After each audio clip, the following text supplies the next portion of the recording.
sudah warning agar tidak kemudian dinyanyikan lagi ke depan ketika tur Dewa 19 ini berlangsung.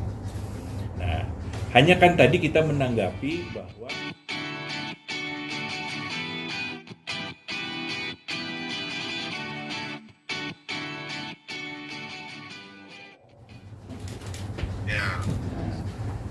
jadi Mas Dadi ngedadak panggil Pak Prabowo sekalian buka bersama.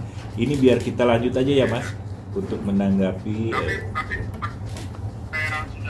saya petikan ke Pak Ambil perhatian semuanya apa inti dari inti soal masalah hukum ya, bukan yang lain-lain ya. Untuk soal hukumnya. Ya soal hukum. Karena kan Bang Alvin tidak paham soal yang lain, soal hukum. Gitu. Ya. Karena sebenarnya kan esensinya kan yang bicara hukum gitu. Ya. Oke Mas. Yes. Izin mulai ya. Oke, siap. Assalamualaikum warahmatullahi wabarakatuh. Terima kasih rekan-rekan sekalian. Seperti apa yang tadi disampaikan melalui video call, ini memang mendadak, ya kan?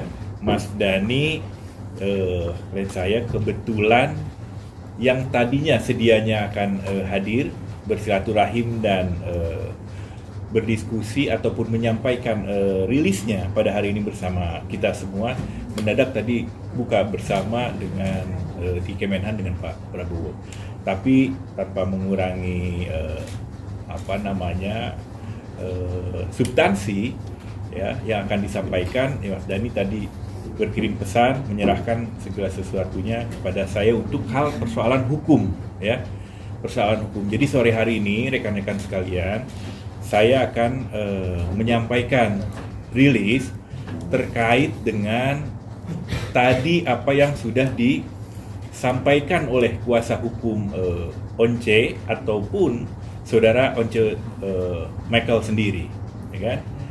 Juga kemudian menanggapi apa yang selama ini terjadi, karena Mas Dani sudah berulang kali menyampaikan bahwa lagu-lagu Dewa yang selama ini tanpa izin dinyanyikan oleh saudara Once itu sudah warning agar tidak kemudian dinyanyikan lagi ke depan ketika tur Dewa 19 ini berlangsung. Nah, hanya kan tadi kita menanggapi bahwa kuasa hukum Once menyampaikan bahwa itu bagian sensasi ya, hal yang bukan masalah hukum. Nah, ini yang harus kita klarifikasi ya. Jadi pertama kita mulai bahwa pada hari ini Jumat 31 Maret 2023 pukul 5 kami kuasa Ahmad Dhani Prasetyo menyampaikan press release terkait pernyataan kuasa hukum Once ataupun saudara Once Michael sendiri terkait dengan penampilan lagu-lagu Dewa tanpa seizin pihak lain. Kami Ahmad Dhani Prasetyo sebagai berikut. 1.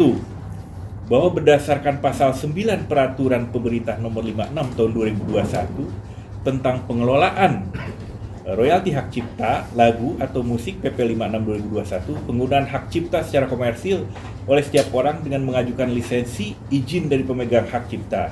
Kemudian lisensi tersebut harus dicatat oleh Menteri dan pelaksana lisensi berupa penggunaan hak cipta tersebut wajib dilaporkan kepada Lembaga Manajemen Kolektif Nasional melalui Sistem Informasi Lagu dan atau Musik SILM.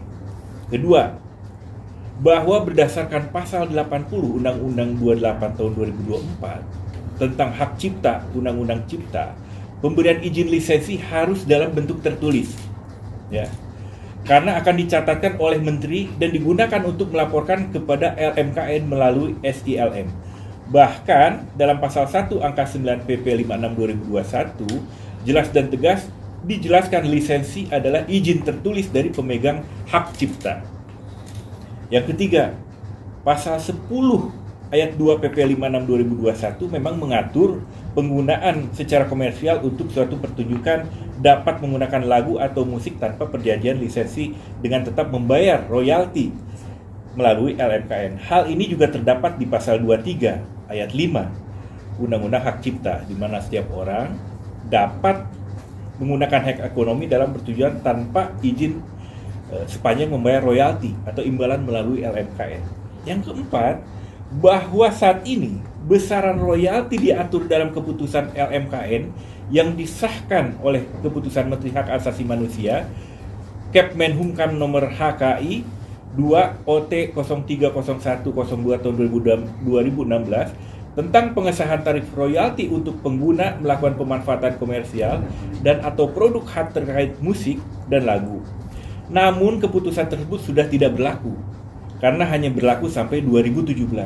Sampai saat ini belum ada keputusan LMKN dan keputusan Menteri Hukum dan HAM baru mengenai royalti hak ekonomi, terutama dalam pertunjukan konser.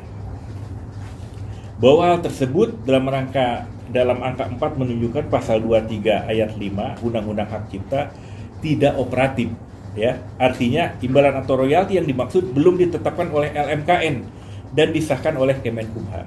Sehingga penggunaan hak ekonomi dalam pertunjukan konser tetap tunduk pada pasal 9 ayat 2 Undang-Undang Hak Cipta, yakni harus dengan seizin pemegang hak cipta. Nah, ini kita harus garis bawahi bahwa selain itu ada pertentangan norma antara pasal 10 ayat 2 PP nomor 56 2021 dan pasal 23 ayat 5 Undang-Undang Hak Cipta dengan ketentuan 9 ayat ketentuan dan ayat 2 junto pasal 113 ayat 2 Undang-Undang Hak Cipta, di mana hal tersebut adalah tindak pidana dan diancam pidana penjara 3 tahun atau denda 500 juta rupiah. Yang ketujuh, dengan demikian pasal 10 ayat 2 PP 56 2021 ini bertentangan dengan pasal 9 ayat 2 junto pasal 113 Undang-Undang Hak Cipta, ya. Dan dengan sesuai asas preferensi hukum lex superior derogat legi inferior, artinya hukum lebih tinggi mengesampingkan hukum yang lebih rendah. Maka yang digunakan adalah ketentuan pasal 9 ayat 2, ya.